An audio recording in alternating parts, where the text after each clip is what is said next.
Who in their right mind actually gives him their money? My dad belittled my profession. I clicked send, knowing there wouldn't be any more money transfers. Half a year later, my sister contacted me.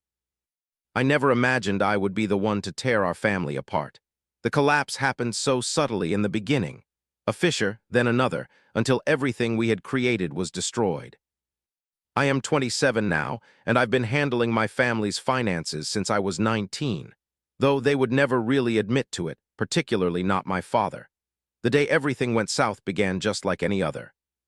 Sunlight trickling through partially closed blinds, the faint sound of my computer's fans whirring, the quiet notification that came with donation alerts from my live stream overnight. It still seemed unbelievable sometimes that I had become so successful. 5 million people following me on various platforms, sponsorships with large tech firms, a nice apartment in the city, all thanks to playing games and connecting with a group of people that seemed to enjoy watching me. My father called it pretending to work. Child's play, not genuine work. I checked my phone, 3 calls I hadn't answered from my mom. A text from my sister Kelly wanting to know when I would be sending the money this month. Totally typical, my gut tightened. That feeling being valued solely for what I could give, never for who I am, I brushed it aside. Then I went ahead with my morning routine. Coffee, responding to emails, planning content. The pattern of my real life, which they just couldn't comprehend. Something popping up on my screen broke my concentration. Henry, an older follower and now a moderator, insisted I check something out immediately. A link appeared. I felt a jolt of nerves as I clicked the provided link. What could it be? A channel violation, some sort of platform drama?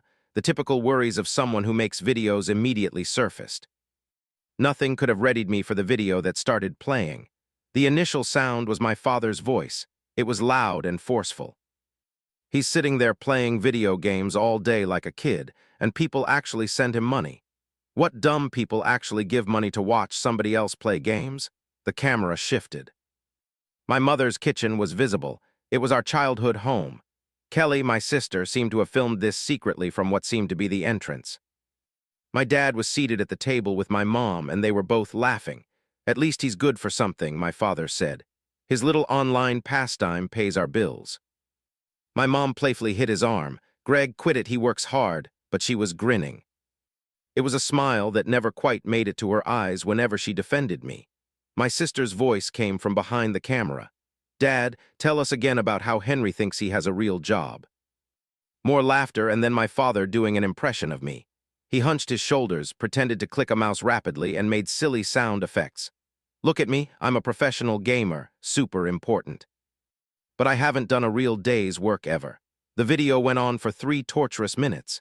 Each second felt like it was seared into my brain like fire. I provided everything with my money, my emotions, everything, and yet they made fun of the very thing that let them live so well. Kelly, on her little social media profile, put up a video that had 30,000 looks, and it had a caption that said, "When your brother thinks streaming is a career," and I started shaking, feeling the blood rush in my head. A weird peace settled over me, surrounding me like a blanket. I'd given them everything for 8 whole years, doing monthly money transfers, and I paid off my parents' mortgage. I paid for Kelly's college, the emergency medical bills, new cars, all the vacations, even though they looked down on my job the whole time. I knew deep down how they really felt, but seeing it there, so clearly shared for everyone to laugh at, broke something inside me in a way that couldn't be fixed. My phone vibrated again, and it was my mom. "Henry, dear, when will the money for this month be here?" she asked. "Dad and I are scheduling that Alaskan cruise we discussed," she added, talking about that trip they brought up once that I had never agreed to pay for. The level of expectation cut me like a knife. I put my phone down, letting it buzz and eventually go quiet. What had I meant to them for all those years? I wondered. Just a walking ATM, somebody to take from whenever they wanted, while they made fun of me in private and now, apparently, in front of others too. Something inside of me changed, and a determination grew, hardening like the ice in my veins. I was done. I opened my banking app and looked at the joint emergency account I'd set up for family needs. All of my hard-earned cash, $87,000, I moved it all into my own private account. I then wrote a short email and added a video link. I only added one simple line: "No more money will be given, ever." I clicked send, disabled all alerts, stepped out onto my balcony and stood there, taking a deep breath, like I was coming up from the ocean. I felt something akin to calmness, something I hadn't experienced in ages. I knew, of course, that the fallout was inevitable. However, in that clear moment, I finally understood something that had always been out of my grasp for years. I didn't crave their approval, I never had. They needed my financial support, not the other way around. This understanding left me feeling strangely powerful, almost empty inside. My phone almost immediately blew up with alerts soon after I sent the email. There were numerous calls, texts, and voicemails. I chose to pay no attention. Instead, I live-streamed that night as planned, smiling and engaging with everyone. I didn't say a word about the family drama happening in my email. This aspect of my existence was mine, and they had no place in it. 3 days drifted by in this strange in-between state.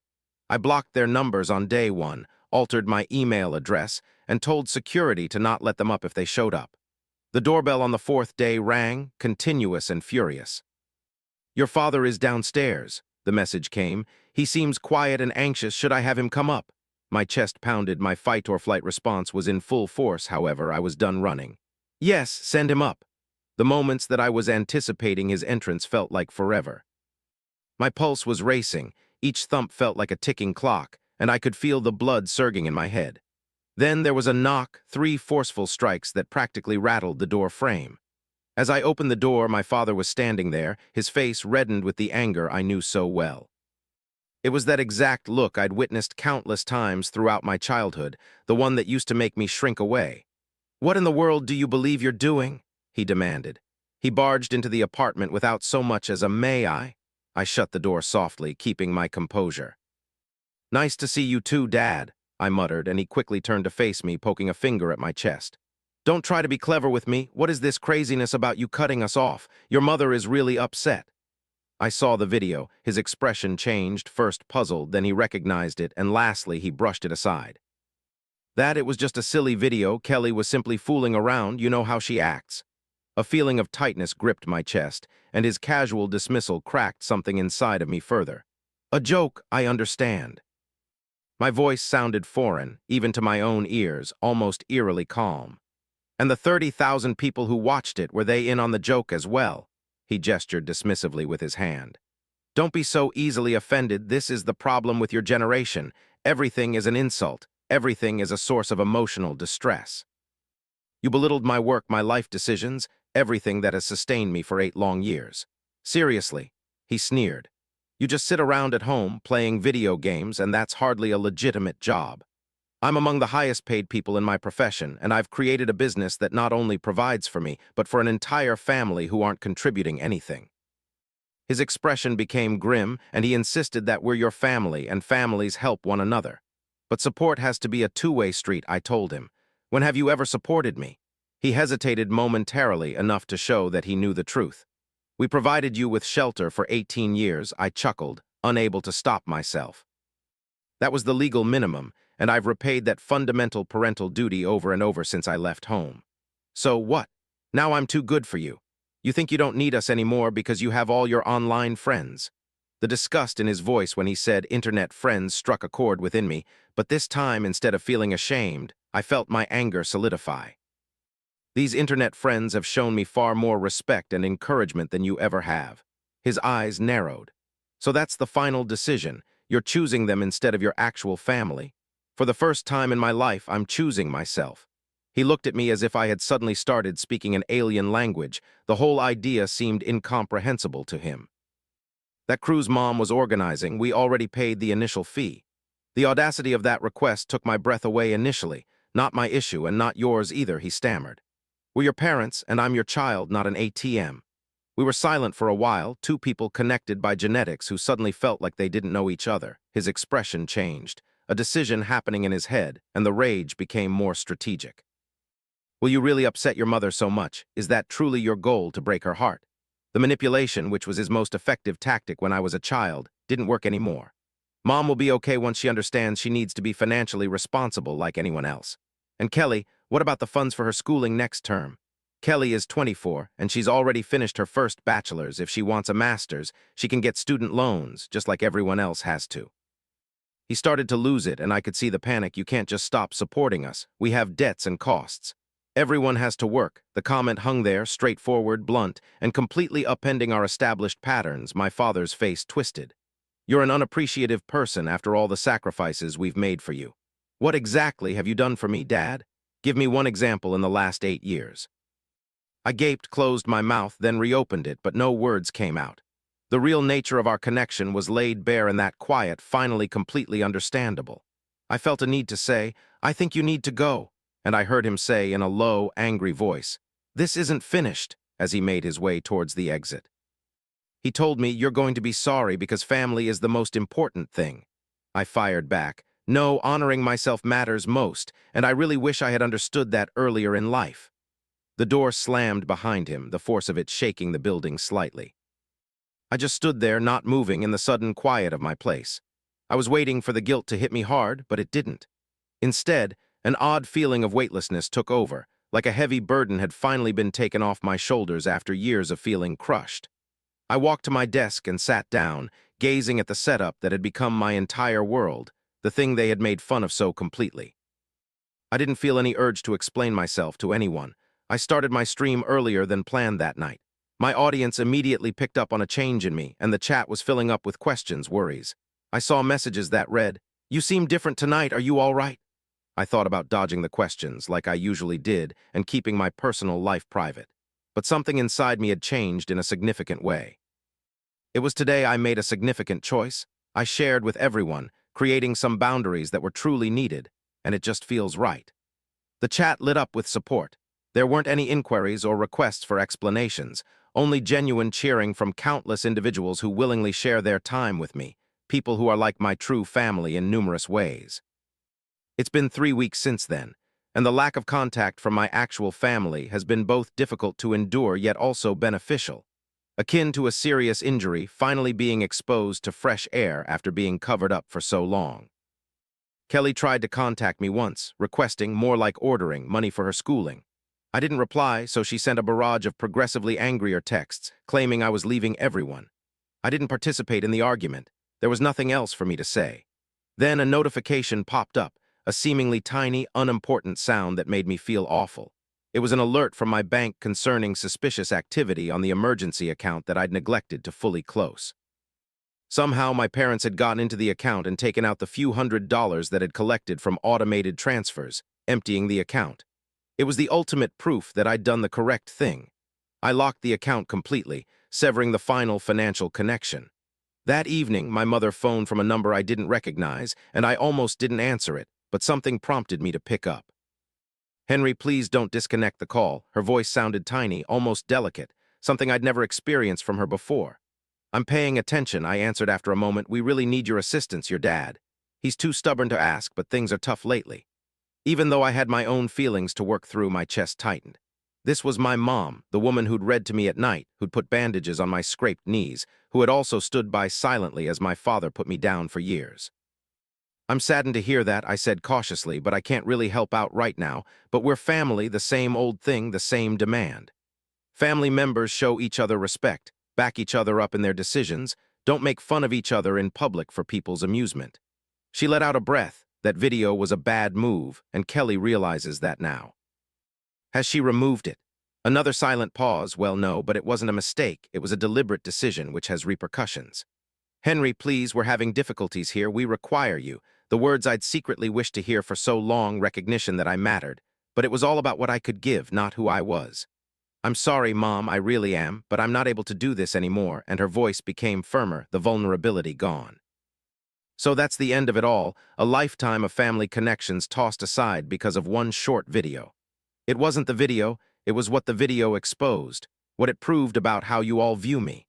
That isn't right, and neither was treating me like a cash machine while making fun of the career that paid for everything. The quiet stretched between us like an uncrossable void filled with meaningless phrases. I said at last, "I will always be your son, but the money stops now for good."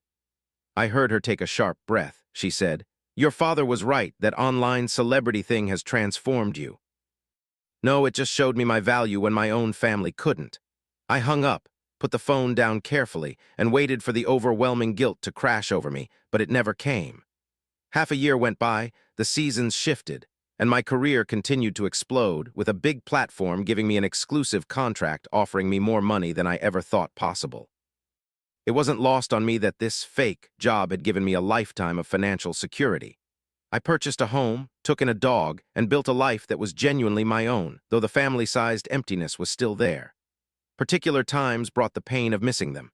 Things like holidays, anniversaries, or random Tuesday nights, when a memory would suddenly pop up out of nowhere. But the hurt was getting better, gradually and cleanly, without the contamination of bitterness that had damaged it for so long. Kelly contacted me again. It was a surprisingly modest message that admitted her role in the split. It wasn't a complete apology, but it was closer than I thought I'd get. "I miss my brother," she wrote. "The video was foolish and unkind. I was envious of your success and wanted Dad to be pleased with me. I'm sorry." I answered her email with consideration, expressing my gratitude for her contact.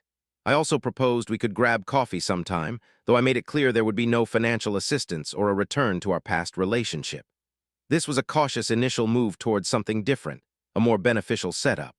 My mom and dad stayed quiet. Maybe their pride was too much to handle, or maybe they just couldn't adapt to the fact that I was no longer their personal bank. Yet I discovered I could cope with the unknown.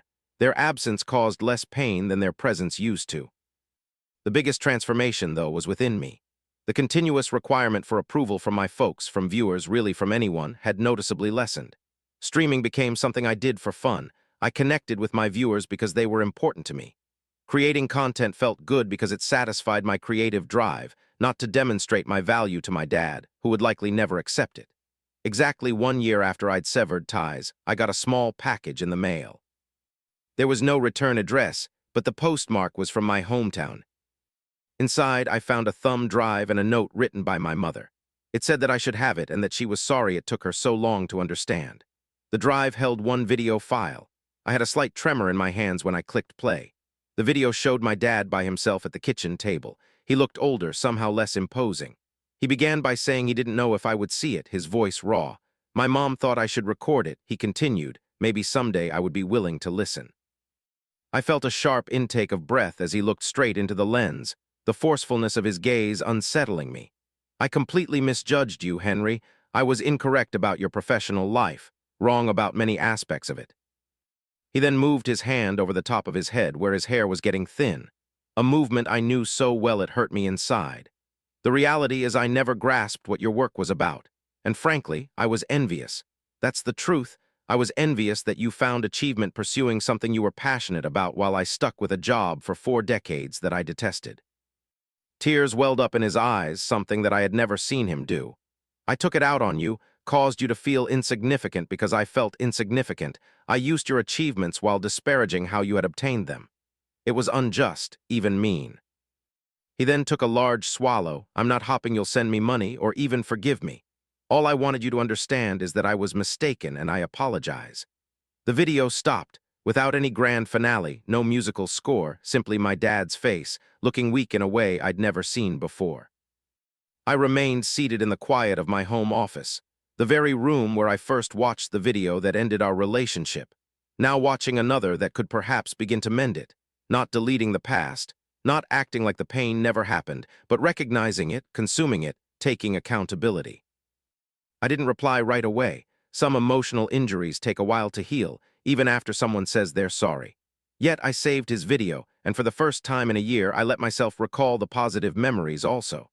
Things like those fishing trips from my childhood and the beaming look on his face when I got my high school diploma.